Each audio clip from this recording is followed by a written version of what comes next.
Ideja postoji već 15 godina i profilirali smo se kao određeni eksperti u projektiranju i izgradnji enterprise web aplikacije i informacijskih sustava. U zadnjih godinu i pol dana novosti su da smo proširili naš tim, doveli nove kolege i kolegice, unaprijedili smo naše poslovanje, naše proizvode. Možda najbitnija stvar je da smo implementirali i službene certifikate ISO 9001, ISO 27001, te smo sve naše proizvode uskladili sa GDPR direktivom. Implementacija certifikata nam je bila izuzetno bitna kako bi našim postojećim klijentima još više dokazali našu stručnost, profesionalnost i stabilnost na tržištu. Kao tvrtka definitivno smo najviše poznati po našem proizvodu servisa. Radi se o kompletnom rješenju za upravljanje postprodajnim procesima, velikih servisnih procesa, telekom operatora, zaštitarskih kuća, instalaterskih organizacija i tako dalje.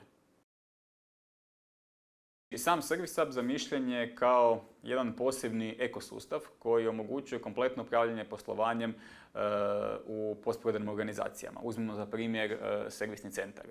Naš software kompletno jednom velikom servisnom centru mobilnih uređaja omogućuje praćenje ulaska od lokacije zaprimanja kod telekom operatera, praćenja dostave, praćenje zaprimanja uređaja, praćenje garancija, praćenje oštećenja na uređaju, sam servis tog uređaja, bilo unutar organizacije, bilo putem vanjskih partnera, kompletno praćenje rezervnih dijelova, stanja skladišta, raspisivanje i obrađivanje svakog pojedinog radnog naloga prema procesu tog proizvođača i prema modelu tog proizvođača, znači tu postoji mogućnost grananja, sa integriranim korisničkim centrom, portalom za korisnike, automatskim izdavanjem ponuda, računa,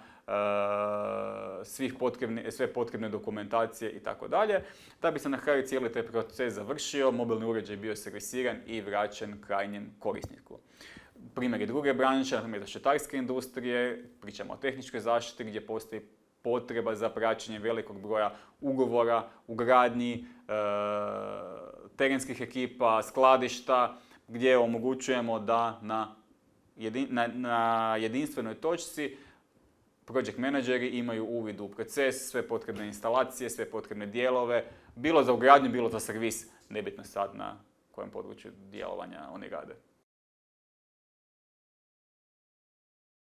Trenutno smo prisutni u hrvatskoj regiji, znači 70% prihoda ostvarujemo u Hrvatskoj, 30% u regiji. Prisutni smo u Sloveniji, Srbiji, Bosni i Hercegovini, Bugarskoj, Crnoj Gori, Kosovu i Albaniji, gdje aktivno sa našim proizvodima sudjelujemo u servisnim procesima velikih i, ajmo reći, u tim zemljama najpoznatijih servisnih organizacija.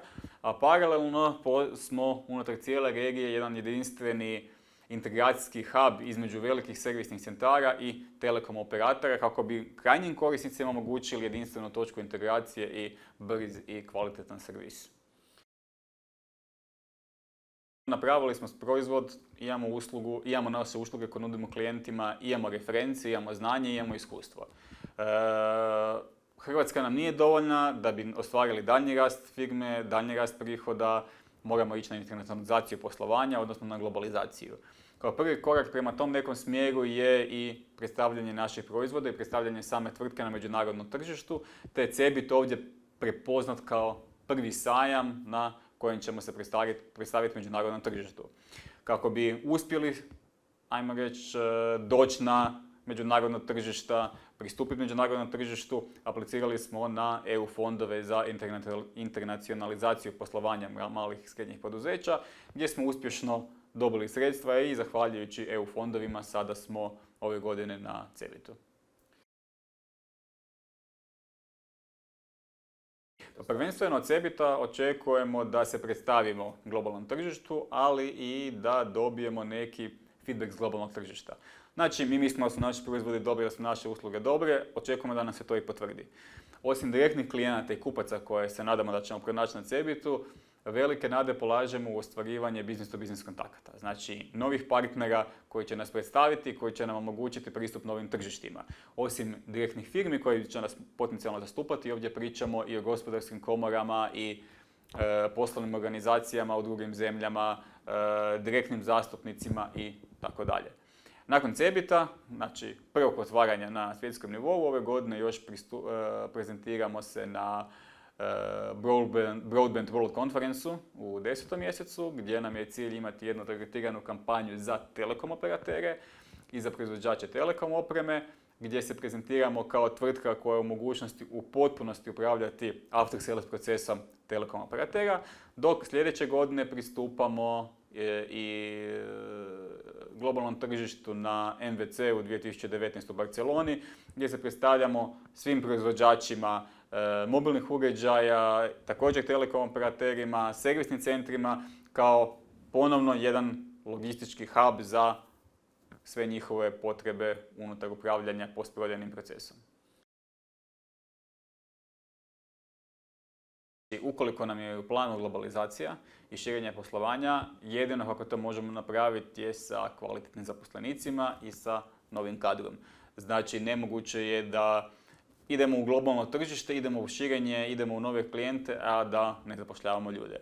Trenutno postoji veliki problem pri dobavljanju kadrova, stoga pokušavamo na sve moguće i nemoguće načine naći nove kolegice i kolege, što sami, što putem specijaliziranih agencija koje nam u tom trenutku pomažu prolaziti kroz testove i naći adekvatne ljude.